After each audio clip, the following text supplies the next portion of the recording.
కానీ అన్నదానం చేస్తే అతను ఎంతవరకు భుజించగలడో అంతవరకు తిని తర్వాత నాకు చాలండి, నా కడుపు నిండిపోయింది, చాలండి నాకు అంటాడు.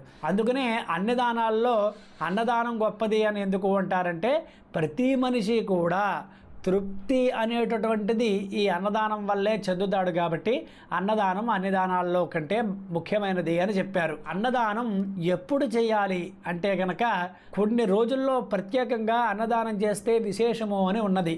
అది ఎప్పుడు అంటే పుట్టిన రోజుల్లో కానీ, పెళ్లి రోజుల్లో కానీ, అలాగే మన పెద్దవాళ్ళు ఎవరైనా గతించినప్పుడు వారు చనిపోయినటువంటి తిథి నాడు కానీ, అలాగే భాద్రపద మాసంలో 2వ పక్షంలో వచ్చేటటువంటి మహాలయ పక్షంలో కానీ ఈ అన్నదానం చేస్తే విశేషమైనటువంటి ఫలితము అని చెప్పబడింది.